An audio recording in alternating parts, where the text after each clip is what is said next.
Muy buenos días. Que Dios me les bendiga grandemente. Pastor, me dice que usted tiene una lista, ¿verdad? De los hermanos. ¿Será que me la facilita? Porque hoy vamos a hacer clase. Vino listo, ¿verdad? Estudió. Pruebita sorpresa. No, veo algunos que ya se están poniendo. El trabajo es individual. No le vaya a copiar al hermano, ¿verdad? Estamos en la presencia del Señor. Siempre estamos en la presencia del Señor, ¿verdad? Jóvenes y universitarios, cuando estamos en la universidad, también estamos dentro de la presencia del Señor. Solo si usted le pasa asistencia, yo solo voy a hacer aquí las preguntitas de la clase de hoy. Vamos a ver. Por 5 puntos extra. Qué bárbaros.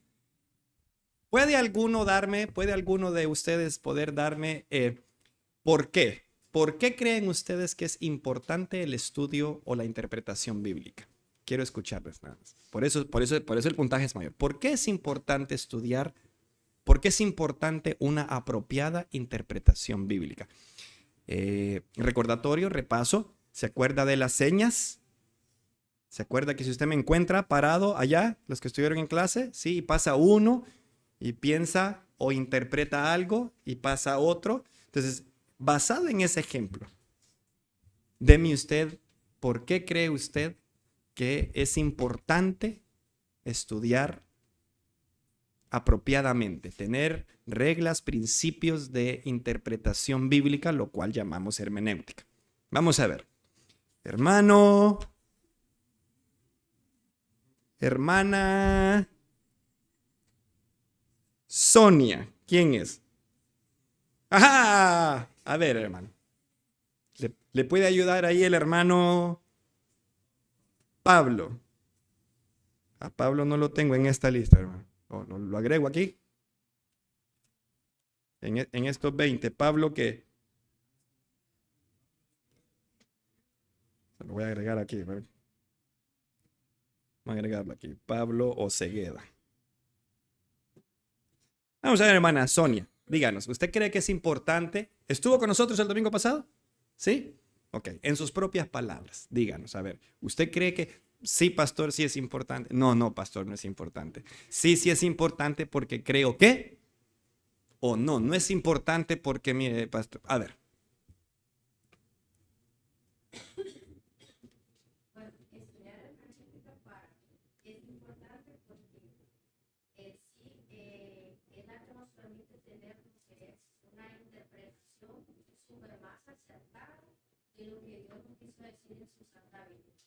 Hermana Sonia, 5 puntos extra. Espectacular. Muy bien, muy bien, es correcto. Vamos a ver entonces, ¿me puede decir alguien? Puede sacar sus notitas, si las tiene ahí, las de la semana pasada.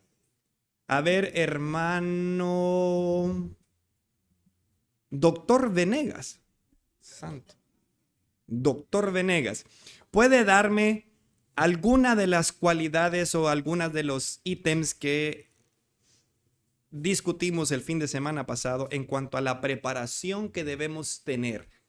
Se dieron algunos ítems, se dieron algunas cualidades, algunas características de las cuales el estudiante debe prepararse, la preparación del estudiante bíblico. ¿Puede mencionarme alguna, tal vez con la que usted más se identifica o con la que menos se identifica, y explicarla un poquito? Fueron varias.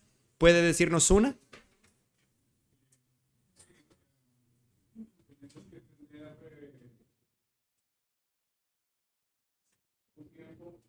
Tiempo, muy bien.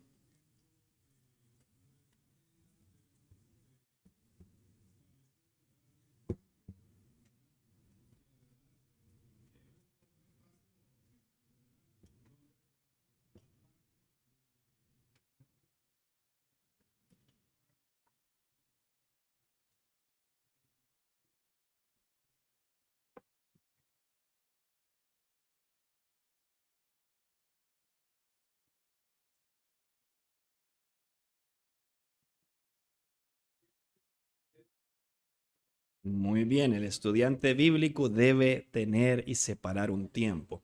Ya hablábamos algo muy bonito de ahí, hablábamos sobre poder distinguir, y esto es muy personal mío, ¿verdad? Yo les hablaba de que yo considero que mi tiempo devocional es una cosa. Es una cosa. Yo me levanto, no sé usted en qué momento lo hace, no le voy a abrir mucho la intimidad de mi corazón y de mis actividades, donde yo me siento realmente y que leo la escritura y en donde yo la empiezo a meditar. Ya a estos 46 años de vida que Dios me ha regalado, ya parezco de esas generaciones, ya soy de esos que me levanto a las 3:30, 4 de la mañana, así como que, ¿verdad? Y estoy bien despiertito y ya en buen sanpedrano ya meto la nica tipo 7:30, 8 de la noche, ya estoy que ya no quiero más. Ya estoy que me quiero ir a dormir. Pero mi tiempo devocional es mi tiempo devocional. Ese no es mi tiempo de estudio. Puedo profundizar más en ese tiempo de estudio después de mi tiempo devocional. ¿Sí? Entonces, yo generalmente lo separo y el estudiante de la escritura debe tener un buen hábito devocional, su tiempo con el Señor. Sin embargo, para conocer a mayor profundidad a nuestro Dios, debemos de estudiarlo mucho más. Por lo tanto, yo separo otro tiempo muy particular en donde me dedico a estudiar, me dedico a aplicar herramientas, a leer, a preguntar, a resumir, a leer y a leer. Muy bien, hermano Venegas. Bien, nos quedamos entonces muy bien por hoy, ¿eh? Véngase listo el próximo domingo, estudie. No vaya a ser que el maestro le vaya a sacar un papelito y se lo vaya a pasar así para que usted conteste con su nombre, ¿verdad? Y pueda, y después digamos, ay no, y no estudié. Vamos a tener más material ya porque no solamente van a ver ya, no solamente vamos a poder preguntar sobre qué es lo que el hombre o el estudiante de Dios debe de estar listo para prepararse, de qué huye, sobre qué pelea, cuáles son las cualidades de la piedad, fidelidad, etcétera, etcétera. Nos quedamos, para terminar, todavía si tienen sus papelitos de la lección número 1, nos quedamos todavía en tratar de discutir cuál es el rol del Espíritu Santo. El hermano Venegas medio tocó eso, ¿ok? De no solamente apartar tiempo, pero hay un rol. Entonces, vamos a aclarar un poquito esta mañana para poder entrar a la clase número 2. Entonces, les invito a que inclinemos nuestro rostro y pidamos la dirección de nuestro Dios para que la clase de esta mañana glorifique a nuestro Padre y al Hijo, el Espíritu Santo. Dios, te queremos pedir esta mañana, por nuestra mente, por nuestro corazón, que tu Santo Espíritu nos prepare y que, Señor, podamos ser terreno fértil. Te rogamos, Señor, que nuestra mente y nuestro corazón esté dispuesto a poder recibir tu enseñanza. Y, Señor, aunque no es una predicación específica de algún pasaje en particular, ayúdanos, Padre, a poder navegar, aprender, a crecer juntos en todo esto de lo que es la práctica del buen estudio bíblico, para poderte conocer. El anhelo, Padre, creo yo, mío y mi oración es que mis hermanos y mis hermanas de esta iglesia podamos crecer en conocerte bien. Gracias por la Escritura, gracias por tu santa palabra, gracias porque en ella te podemos conocer, por medio de ella te podemos conocer. Te rogamos, Espíritu Santo, que nos guíes a toda verdad como dice la Escritura y que nos guíes a la verdad que está escrita en la palabra de Dios. Ayúdanos esta mañana, glorifícate en el nombre de Jesús. Amén y amén. Bien, el Espíritu Santo evidentemente, mis amados hermanos, tiene un rol muy importante como la tercera persona de la Trinidad en el ejercicio de la interpretación bíblica. Pero como la mayoría de las cosas en nuestro contexto religioso y en nuestro contexto de aquí, de lo que vivimos, en nuestro contexto cultural, también ha sido muy mal interpretado y muy mal tergiversado. Hoy en día, cualquier persona utiliza al Espíritu Santo, lo minimiza como una cuña, ¿sí? Como una cuña para poder justificar y decir, es que esto es lo que el Espíritu me dijo, para justificar una acción o convicción en particular. ¿Sí? O sea, no es que yo estoy haciendo esto, o yo estoy en esta condición, o yo estoy practicando esto, o yo hago esto, porque es que el Espíritu Santo así me dice, y así lo siento, y ese es verdad. Y pasamos por alto, nuevamente, las reglas normales del estudio bíblico y de la interpretación bíblica, de lo que la Escritura misma nos enseña del Espíritu Santo y cuál es su rol en esta parte de la interpretación bíblica. Si la Escritura es la única a la que los creyentes venimos a ella y empezamos a vertir nuestras opiniones acerca de ella, y el debate se vuelve en lo que cree Marlene, en lo que cree la hermana Pamela, en lo que cree la hermana Emily, en lo que cree la hermana Tere, ¿verdad? Y empezamos como a discutir qué es lo que cada uno de nosotros cree, y cuando ya vemos que el debate o el argumento lo vamos perdiendo, no es que el Espíritu Santo así dice, mire este otro pasaje, y perdemos de vista nuevamente lo que el texto quiere decir, lo que el autor quiso comunicar en ese momento, y por eso es importante poder comprender cuál es el rol del Espíritu Santo. Entonces yo he delineado ahí al menos cuatro aspectos en la clase número 1 que las vamos a recordar. La primera cosa es que la iluminación. El Espíritu Santo tiene la obra de iluminarnos. Hoy vamos a ver lo que es el proceso de comunicación para tratar de entender algunos términos.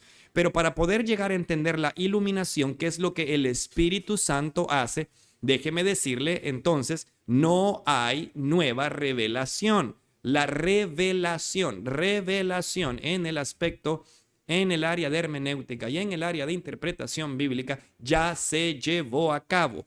No existe nueva revelación. Creo que a veces el término, abusamos de este término porque lo que queremos decir es como Dios me habla. Entonces decir, Dios me reveló esto. No, Dios no nos ha revelado, Dios ya se reveló. Toda revelación bíblica, toda revelación está aquí en la Escritura, en la palabra de Dios. El término revelación se refiere a eso, a esa actividad divina única de Dios en donde Él se dio a conocer por medio de hombres, por medio de sueños en su momento, y estos transcribieron la Escritura. Puede poner como cita ahí Hebreos capítulo 1, versículos 1 y 2.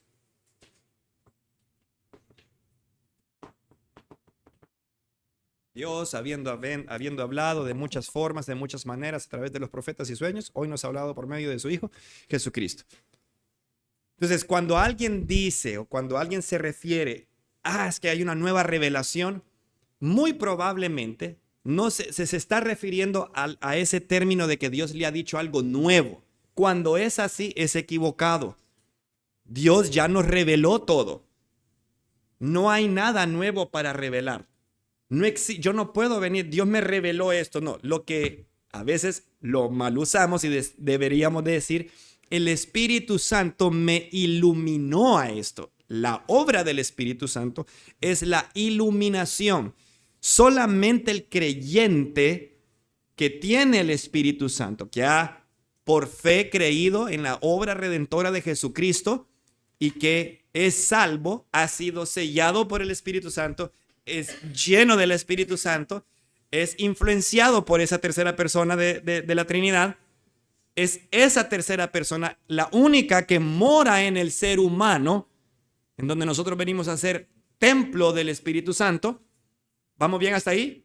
Es Él, la tercera persona de la Trinidad, tal cual dice Juan 14 y Juan 16, nos guía, nos ilumina, hace la obra en nosotros de abrir nuestra mente, de abrir nuestro corazón para poder entender las Escrituras de forma apropiada. Como dice Romanos 8, entonces cuando oramos, nuestro espíritu puede entonces clamar juntamente con el Espíritu, Abba Padre. Y puede el Espíritu Santo interceder con gemidos indecibles, que se ha malinterpretado, para poder llegar a esas oraciones al Padre. Es obra divina, es obra sobrenatural. Sin embargo, la iluminación no significa que yo puedo, a través de la iluminación, conocer todo de Dios. Y ese es el primer punto allí en el rol del Espíritu Santo. Deuteronomio capítulo 29 nos dice que hay cosas que le pertenecen solamente a Dios, dice la Escritura. Y nota, el mismo texto en el Antiguo Testamento, Moisés nos dice que las reveladas, las que Dios quitó el velo, esas nos corresponden a nosotros conocerlas. Entonces, ese principio nos ayuda a entender cuando yo vengo a un texto y no lo entiendo y empiezo a hacer preguntas. Y digo, bueno, si el escritor no quiso aclararme eso, es porque Dios no quiere revelarme eso, no quiso revelarme eso, y voy a ser esclavo, voy a ser dominado por lo que el texto sí me revela con claridad. No le voy a buscar la quinta pata al gato por tratar de ser relevante, por tratar de sonar bien y por tratar de darle un sentido al texto que el autor y el Espíritu Santo no lo quisieron dar en un principio. Voy a ser esclavo a lo que el texto con claridad dice. Si el texto dice eso, ahí me voy a morir, ahí me voy a quedar. Porque si yo empiezo a querer indagar las cosas secretas y digo, no es que el Espíritu Santo me llevó a esto. ¿Será realmente el Espíritu Santo? Porque el Espíritu Santo en Juan 14 y Juan 16 dice que Él va a tomar de lo de Él, dice Jesús, y nos va a guiar a Él. No nos puede guiar a otra cosa, no nos puede guiar a otra práctica. B. Preguntas hasta aquí. Preguntas hasta acá, llevamos media hora. Vamos a ver si empezamos. ¿Estamos claros hasta acá? Mire que es bien controversial esto, ¿eh? B. La iluminación no elimina la necesidad de maestros humanos. Esto no significa, mis amados hermanos, que entonces yo no necesito que el pastor Manuel se siente conmigo y me enseñe sobre esto. Entonces, ¿para qué necesitamos la predicación? Entonces, ¿para qué necesitamos los estudios bíblicos? ¿Para qué leemos libros? O sea, si yo lo que yo necesito es simplemente que el Espíritu Santo me hable a mí a través de la Escritura. Y la iluminación no debe de llevarnos a eliminar la necesidad de equiparnos los unos a los otros. Entonces, a veces malinterpretamos pasajes como Primera de Juan 2:27. Primera de Juan 2:27 dice, pero la unción que vosotros recibisteis de Él permanece en vosotros y no tenéis necesidad de que nadie os enseñe. ¿Ya ve, pastor? ¿Ya ve? No hay necesidad de que nadie nos enseñe.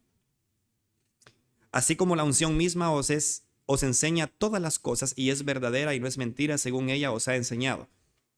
Permaneced en Él. Primera de Juan 2:27. Entonces, hermanos, basados en ese versículo bíblico, ustedes no necesitan enseñanza, ustedes vengan y reciban la unción, venga, le pongo la mano, venga, lo escupo, venga, lo veo acá, y venga, lo tiro por acá o por allá, reciba la unción y entonces usted... No, porque entonces contradice lo que dice Efesios capítulo 4, versículos del 11 al 13, en que Dios mismo dejó para la iglesia, Él mismo constituyó a unos apóstoles, maestros, profetas, pastores, para que equipen al cuerpo de Cristo para el ministerio.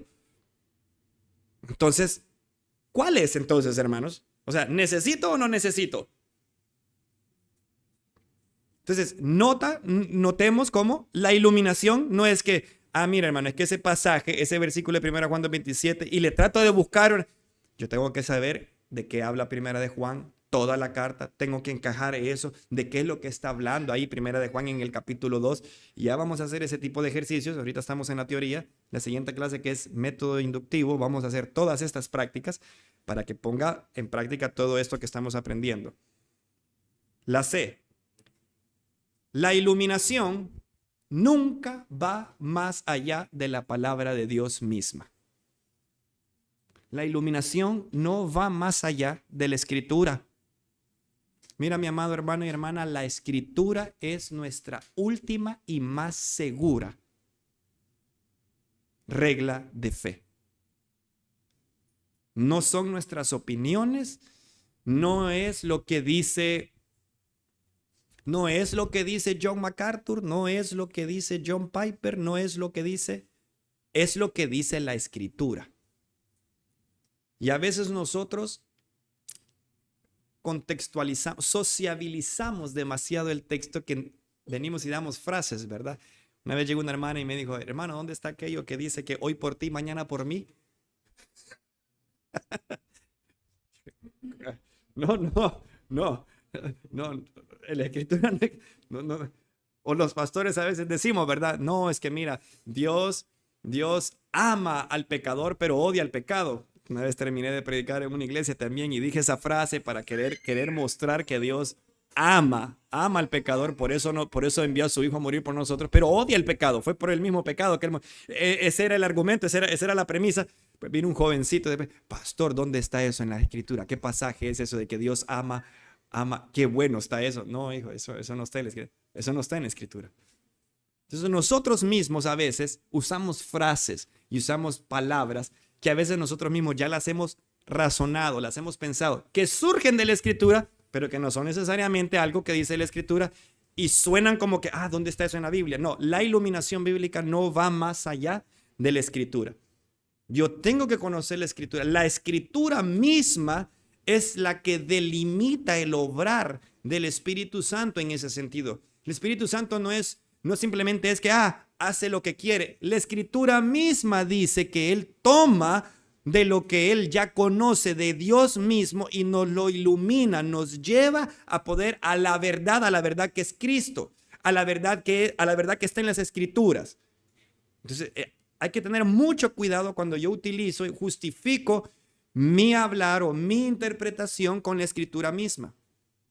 Es más, la palabra de Dios en Pedro dice que no tenemos palabra profética más segura para los que muchos se utilizan en eso, que es la palabra de Dios, en donde los profetas antiguos ellos mismos indagaron sobre las Escrituras.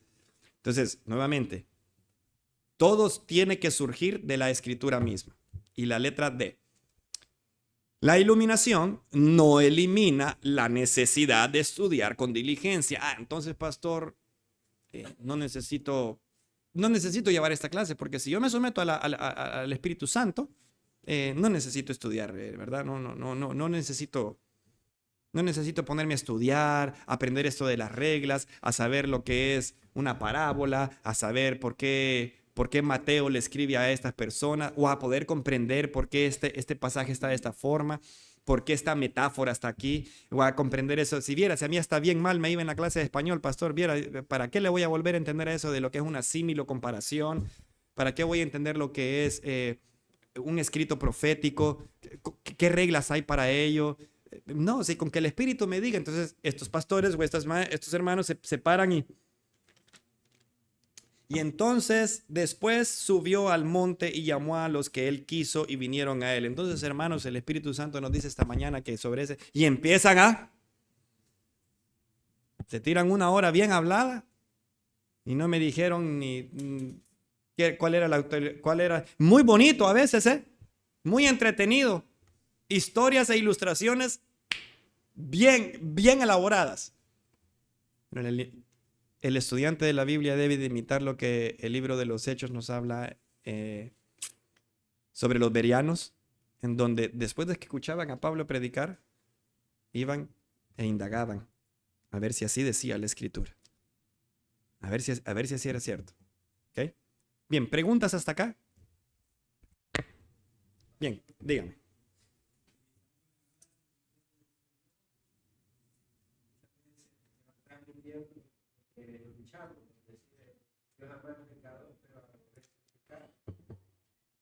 Uno lo puede interpretar viéndolo de esa parte de que Dios ama y el gozo pecador.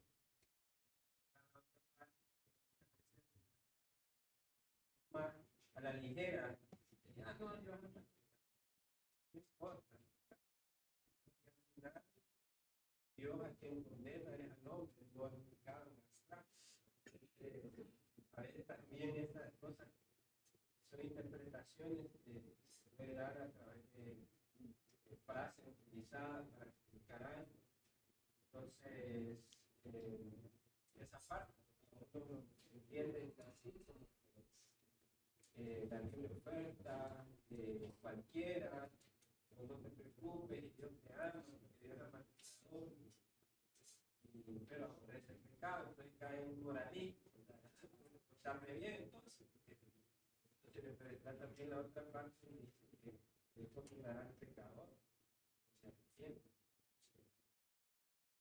Muy bien, hermano. Y yo creo que es importante que resaltar en ese comentario, hermanos, que no podemos caer en simplemente limitarnos a no poder ser genuinos y auténticos con nuestra personalidad a la hora de estudiar la Escritura y a la hora de compartirla. ¿Sí? Dios, estudiamos en hermenéutica, en donde Dios te usa a través de tu personalidad. ¿Sí? Dios te usa con tu personalidad. ¿En qué nos basamos bíblicamente? Usted mira a Pedro, usted mira a un Pedro y los escritos de Pedro y usted los compara con los escritos de Pablo. Son totalmente diferentes, tienen tonos diferentes, tienen estructuras diferentes. ¿Sí? Pablo era un estudioso. Pablo había estudiado. Pablo había ido a la universidad. Pedro no. Pedro no. ¿Okay? Entonces, y aún así, los tonos, las formas en que escriben, sus estructuras son muy diferentes. Entonces decimos siempre en hermenéutico, cuando ya llevamos las clases de predicación expositiva, tú no tienes que, ¿verdad? En cuestiones de oratoria y ademanes y el hablar en público, Dios te usa con tu personalidad. Y ese tipo de frases hay que tener siempre el cuidado de saberlas explicar a la hora de escribir tu discurso, a la hora de escribir tu sermón. Las reglas que estamos aprendiendo es para que usted cuando esté estudiando y pase por un pasaje, sea pronto para leer y tardo para dar una opinión. Yo creo esto de este. No. Miremoslo bien. Miremoslo bien. Prepárate, sé terreno fértil, tómate el tiempo, estudia, ora, huye de la fama, sigue la piedad, sigue la fidelidad del texto, sigue todo lo que vimos en esta primera clase. Apóyate en la iluminación del Espíritu Santo. Esa es la conclusión de esta primera clase. Y entonces llega al texto, léelo, para entonces poder, ok, Dios, ¿qué me quieres decir por esto? Y deja que el texto pase por ti primero, para que entonces podamos ver y escribir. Porque si no caemos en miles de errores y entonces nadie debería de predicar, hermano. Nadie debería, no deberíamos de usar. Entonces no nos podemos también irnos a un extremo o al otro. Siempre hay que encontrar el balance apropiado que es lo más saludable para poder llegar a poder interpretar la escritura tal cual. Y aún en nuestras diferencias de interpretación, las cuales existen y van a existir, pero cuando son con argumentos y reglas, nos podemos respetar y amar y no van a distorsionar al Dios a quien queremos adorar y al Dios a quien servimos. ¿Sí? Siempre nos van a llevar en una línea de poder. ¡Wow! ¡Qué inmenso es nuestro Dios! Mi mente no lo puede llegar a conocer. Sin embargo, lo que Él quiso que yo conociera de Él, me lo ha dejado acá para que yo lo estudie. Y por eso Él se reveló a través de la Escritura. Bien, muy buen comentario, hermano. Sesión 2. ¿Hoy sí? Sesión 2. La hermenéutica bíblica. No sé si está ahí en sus hojitas. A ver, hermano.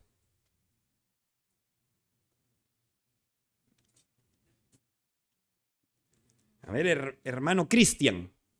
¿Está aquí el hermano Cristian? No. A ver aquí el hermano Héctor. Ya me destruiste todo el trabajo del fin de semana pasado para acá porque te conozco como Emilio. Ya. Aquí voy a poner, sí, porque claro. Sí, me sacó, yo ya lo tengo registrado. Héctor Emilio, voy a poner aquí. Me reventó ahí. A ver, léeme ahí cuál es la definición de hermenéutica bíblica. ¿No está ahí? Es que como yo no tengo el papelito, solo tengo aquí. Muy bien. Te salvaste, hermano. La hermenéutica bíblica es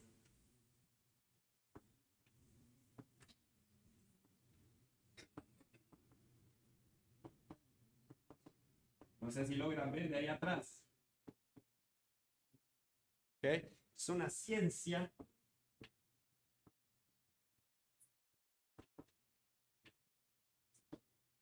y arte. Y arte. ¿Ok? Tiene principios,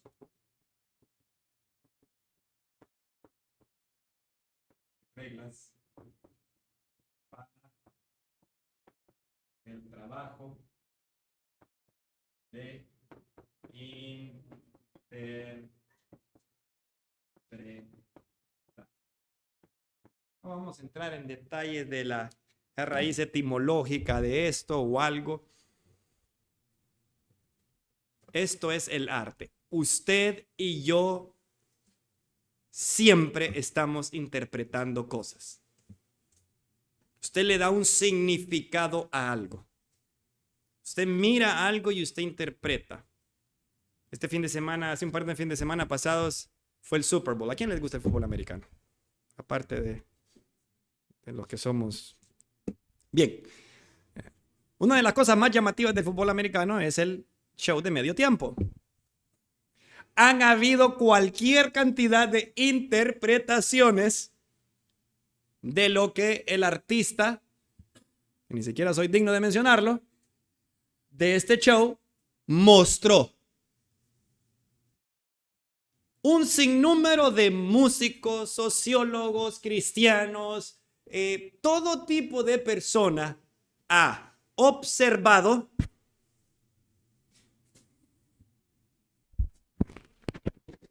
observó e hizo el proceso racional de interpretar cómo andaba vestido, las letras, qué mensaje comunicó, qué mensajes comunicaron. Todo, usted y yo siempre estamos en la labor de interpretar. Y los mismos principios y reglas muy similares que usted y yo utilizamos para ello son los mismos que debemos utilizar para la escritura. Usted lee una noticia y dependiendo de cómo el noticiero o el escritor de la noticia, usted interpreta esa noticia. Si es de un canal X aquí en Honduras, es que esos son de esta ideología política, entonces ellos hablan a favor, escriben o dan la noticia en un sentido en donde usted interpreta que estos están a favor de. Y después usted mira otro canal u otra noticia de otra fuente, de otro escritor, en donde ese escritor o ese editor comunica la noticia de otra forma. Y usted y yo andamos buscando la objetividad, el poder recibir algo que sea objetivo, que no sea ni de aquí ni de por acá. La escritura es objetiva y contiene y es la verdad absoluta de Dios. Ya el escritor la comunicó con un fin en sí mismo. No me corresponde a mí tratar de identificar, es que aquí tal vez lo que quiere. No, hay reglas y principios para que yo pueda interpretar lo que ya el escritor comunicó. Voy a poner un ejemplo. Ayer tuve una discusión con uno de mis mejores amigos en Estados Unidos, un amigo a quien le prediqué el evangelio hace años, un egresado del Liceo Militar del Norte. Él sirvió en el Army allá, ya está, es veterano de guerra. Nos graduamos juntos del liceo. Le prediqué el evangelio, le empecé a discipularlo a través de distancia, le recomendé libros, le recomendé una iglesia, se comenzó a congregar. Ayer, el viernes tuvimos una celebración en nuestra escuela del Día del Amor y la Amistad, donde invitamos a un hermano a hablar del amor de Dios. Hizo un trabajo fenomenal a presentarles el evangelio, de cómo el amor del amigo que se sacrifica por Cristo es ese amigo fiel que se sacrificó y dio su vida, es el único que da su vida por los amigos. Y les presentamos el evangelio a los niños. Entonces yo puse un videíto, ¿verdad?, en mi estado, y este amigo me escribió y me dijo: ¿Tú crees que tú como padre vas a castigar a tu hijo inocente para salvar al hijo que es culpable? Yo ya no creo que eso sea el evangelio. Muestra a un Dios irónico, agresivo y no a un Dios amoroso.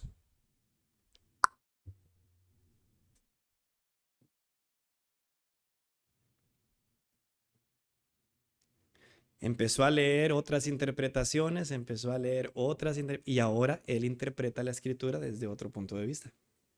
Yo le traté de decir, el texto bíblico es muy claro. Dios derramó su ira sobre su hijo. No puedo cambiar eso. ¿Cómo puedo debatirte eso? ¿Cómo puedo decirte?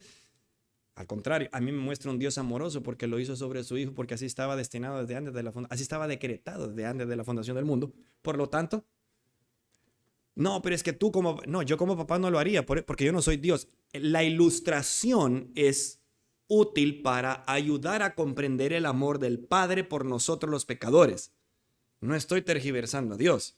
Es como le muestro que Dios, eso fue lo que hizo con su hijo. Jesús está en la cruz del Calvario y dice, Padre, perdónanos porque no saben lo que hacen. Padre, ¿por qué me has abandonado? No le puedo dar otra explicación teológica, hermenéutica, no. El escritor, los evangelios, Mateo, Marcos, Lucas, Juan, nos dicen con claridad eso. Entonces, nota cómo una pequeña duda interpretativa te puede desviar y te puede llevar por caminos oscuros en el hoyito de Alicia del País de las Maravillas sin fin, y perderte. Sigue la línea del texto bíblico. Sigue la línea del texto bíblico. Es una ciencia y hay reglas, hay principios. Si tú escuchas eso, yo le pregunté, entonces explícame ahora nuevamente qué evangelio crees. ¿Que no satisfizo la ira de Dios? ¿No lo cantamos? ¿No satisfizo la ira de Dios? ¿No era Jesús el Cordero Perfecto? ¿Cómo destruyes? ¿Cómo se destruye todo el argumento del Antiguo Testamento donde todos los sacrificios apuntaban a que sin derramamiento de sangre? ¿Me muestra eso a un Dios asesino, irónico? ¿Cómo explicas que Dios le pide a Abraham que sacrifique a su hijo? ¿Cómo explicas que Dios le dice al pueblo de Israel, no dejen a nadie vivo ahí en ese pueblo, mátenlos a todos, mátenlos?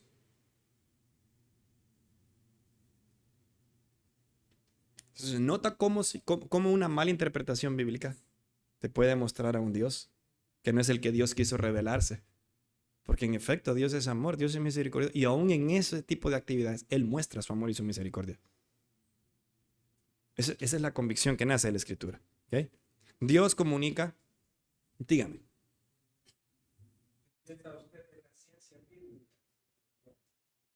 ¿A cuáles se refiere?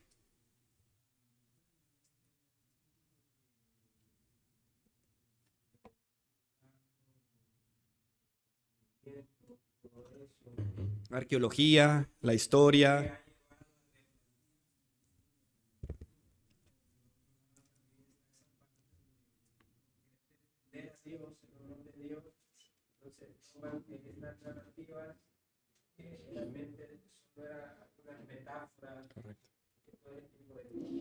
Mire, algunas de las ciencias son siempre útiles. Yo soy de la opinión que son útiles cuando estas y cada una de ellas sirven al texto bíblico.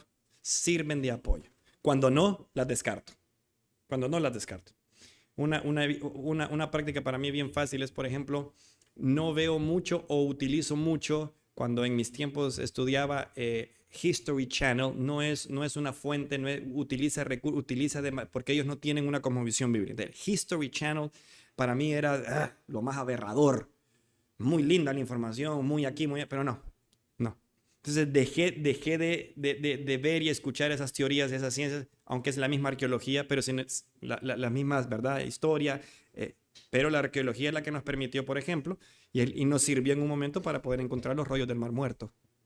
Es la arqueología misma la que nos brinda ese soporte, ese apoyo para poder encontrar el sinnúmero de rollos ahí y poder encontrar y comparar la fidelidad de la práctica masorética, en la cual cómo transcribían los textos bíblicos y poder encontrar la fidelidad, tanta prueba sobre el libro de Isaías y encontrarlo casi al 90% exacto. Entonces, en ese momento la historia y la arqueología también nos permite ver hoy el descubrimiento de cómo el monte donde descansa el arca de Noé, el monte Ararat, hay evidencia ya geológica y fotografías de dónde puede estar cuando no hay nieve y usted la puede ver. Eso sirve.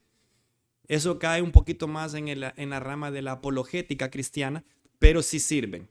Ahora, cuando estas vienen a destruir o son demasiado humanísticas y vienen a exaltar al humano mismo, entonces yo las descarto. Pero todas estas en su momento apoyan el estudio. Cuando apoyan el estudio de la Biblia, es más, cuando usted estudia la Escritura y cuando todos estudiamos la Escritura, debemos utilizar ciertos recursos, porque cuando la Escritura nos habla, por ejemplo, de Nínive no existe hoy en día. Entonces tenemos que, la misma geografía de hoy en día nos permite, esto es aquí cerquita de Turquía, esto es cerquita de aquí, esto es cerquita de esto. O Éfeso, esto es cerquita. Estas ciudades ya no tienen esos esos nombres. Entonces, la misma geografía nos permite, hay evidencia. Los templos griegos, por donde caminó Pablo probablemente, uno los puede, ¿verdad? El muro de Jerusalén, uno lo puede ver y uno puede, eso viene a comprobar. Ahora, cuando ya estos vienen a tergiversar, que es lo que se da hoy en día, este es la tumba donde murió, y ya se convierte en un santuario ya allí ya no funciona, no funciona. Este fue el lugar donde se bautizó Jesús, en esta parte del Jordán. Okay. Este fue el camino.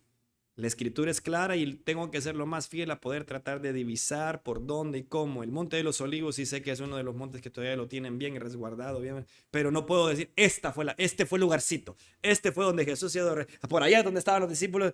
Solo puedo imaginarme nada más, pero no puedo decir con exactitud, ¿sí?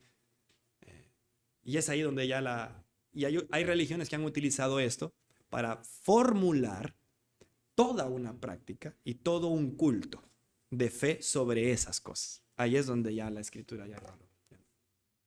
Muy buena la pregunta. ¿Alguna otra pregunta? Bien, 2. El proceso de la comunicación. Nota, Dios revela. La revelación es el acto mediante el cual Dios se da a conocer. Es un acto divino. Es un acto divino. Solo Dios se puede revelar. Solo Dios revela. ¿Sí? Me imagino yo que ya conocen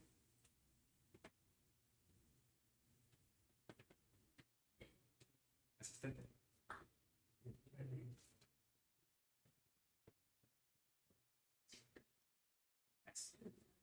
Un aplauso a mi asistente, por favor.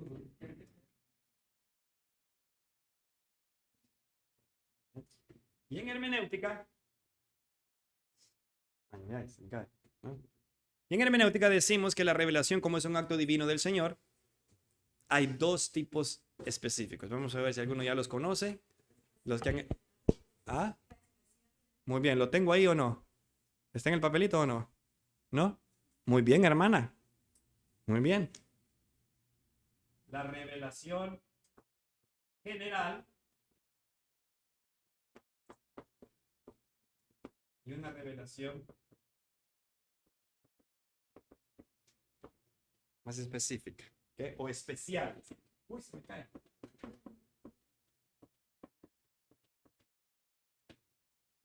Es el tornillito, es el tornillito.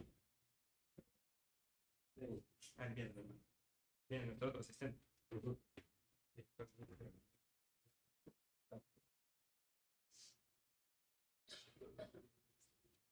Ahí está. ¿Ok? Revelación general en algunos libros de hermenéutica usted lo va a encontrar como también revelación natural. Cambian de nombres. Puede ser la revelación natural, general. ¿Ok? Esto se refiere al mero conocimiento general que todo ser humano capta a través de Dios. Vaya conmigo, por favor, a Romanos capítulo 1, versículo 19 en adelante. Nos describe Pablo en Romanos capítulo 1, desde el 18. Es un pasaje fundamental en aspectos de hermenéutica bíblica, aparte de ser un pasaje muy especial para la carta de Romanos. Romanos capítulo 1, versículo 18 en adelante. Leámoslo ahora con ojos hermenéuticos. ¿Sí? Leámoslo con ojos hermenéuticos. Leámoslo bien e intentemos ver qué es lo que el Espíritu Santo dice a través de Pablo a los romanos. ¿Sí? Encuentre usted ahí los argumentos y qué es lo que Pablo quiere comunicar. Primero, versículo 18. Porque la ira de Dios se revela desde el cielo contra toda impiedad e injusticia de los hombres que detienen con justicia la verdad. Porque lo que de Dios se conoce le es manifiesto, pues Dios se lo manifestó. Porque las cosas invisibles de Él, su eterno poder y deidad, se hacen claramente visibles desde la creación del mundo, siendo entendidas por medio de las cosas hechas, de modo que no tienen excusa. ¿Qué dice Dios a través del Espíritu Santo, a través de Pablo acá? ¿Qué cosas claras y específicas que están relacionadas con la revelación general? ¿Qué es lo que Pablo está comunicando aquí? Vamos a ver. Solo uno. Muy bien, está hablando de que Dios creó el mundo. Sí, ¿qué más? Muy bien.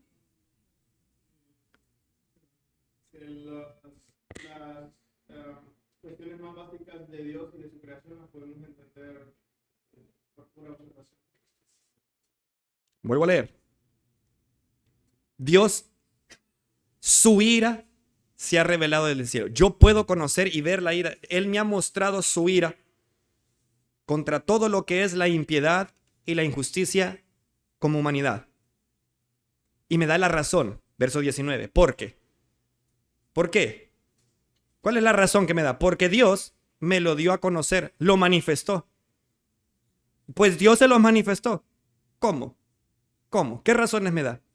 Todas las cosas invisibles de Él, ese artículo Él se refiere a Dios, las cosas invisibles de Dios.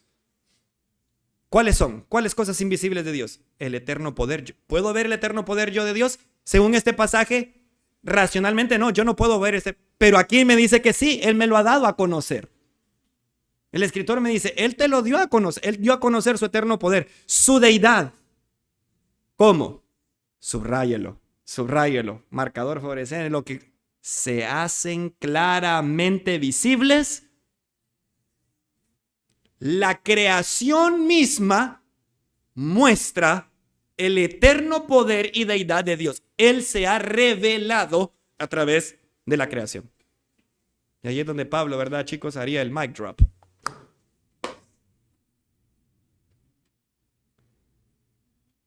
No estamos utilizando principio, es lo que el texto con claridad me está diciendo. Todas esas cosas, su eterno poder, Dios me las ha manifestado para que, siendo entendidas, yo las puedo entender y así no tengo excusa de decir, ¿y quién es Dios? ¿Dónde está Dios? Y si eso es así, en toda la escritura, ¿es compatible con toda la escritura? Claro. Los cielos. ¿Cómo es que los cielos cuentan? Pablo probablemente tiene pasajes como esos salmos aquí en mente, pensando, puchica, si el salmista escribió que los cielos cuentan la gloria de Dios, quiere decir que la creación misma, cada planta, cada animalito, de esta manera, lo cual va muy apegado al argumento que Pablo, si usted continúa leyendo el pasaje, lo que él está argumentando ahí es eso, no tenemos excusa, el ser humano no tiene excusa. Lo que el ser humano, él va a decir más adelante, hizo que agarró la creación y empezó a adorar la creación en vez de adorar al creador. Y por eso Dios los entregó a sus propias pasiones, porque él comienza sus argumentos para poder presentar el evangelio en toda esta carta de Romanos. Entonces tiene sentido. Es lo que el texto está diciendo con claridad. A eso le llamamos revelación general. Dios, a través de la creación, Dios puede ser conocido a través de la creación. Entonces, cuando a uno le preguntan, pastor, hermano, ¿y los mayas? Sí, los mayas no tienen excusa, hermano. Porque ¿de dónde sacaron los mayas la idea de dioses? ¿Usted ha leído el Popol Vuh? ¿De dónde sacan ellos la idea de que hubo un diluvio?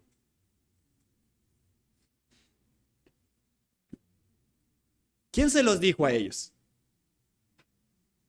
Todas esas ciencias vienen a corroborar el relato bíblico. ¿Okay? Y la revelación especial, esa se refiere a una revelación más específica de parte de Dios. Como por ejemplo, las profecías del Mesías son bien específicas. La obra del Espíritu Santo es muy específica. La revelación en la Escritura progresivamente de la iglesia son cosas muy específicas. ¿Ok? Por eso le llamamos revelación específica, porque son cosas más detalladas en las que de manera progresiva la Biblia misma nos lo va revelando. Ya hablamos un poco, preguntas hasta acá.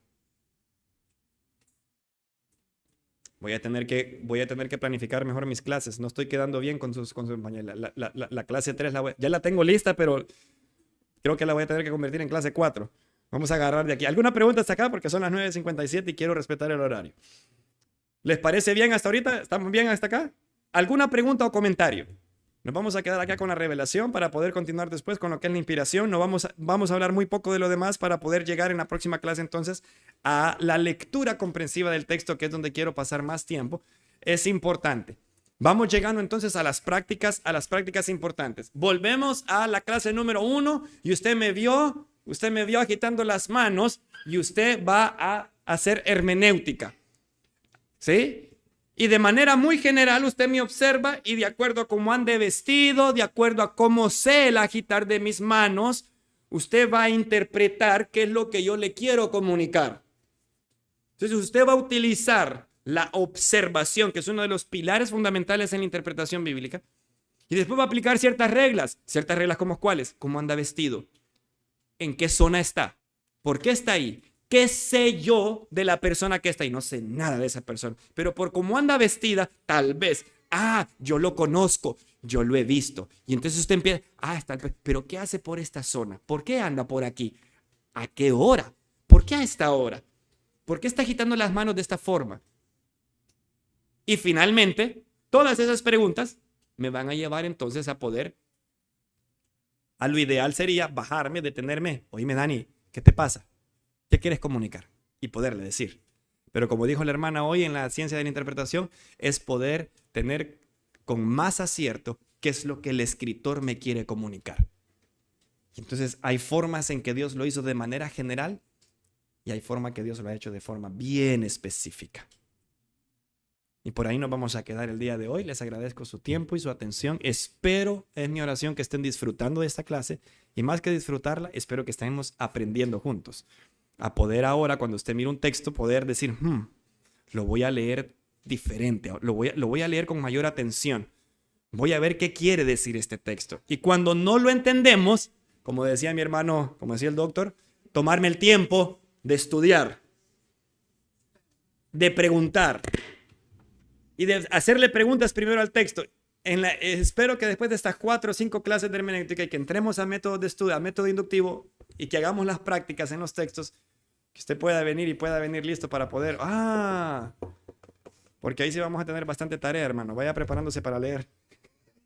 Que Dios me le bendiga, hermanos. Nos vemos el próximo domingo, si Dios así lo permite. Bendiciones.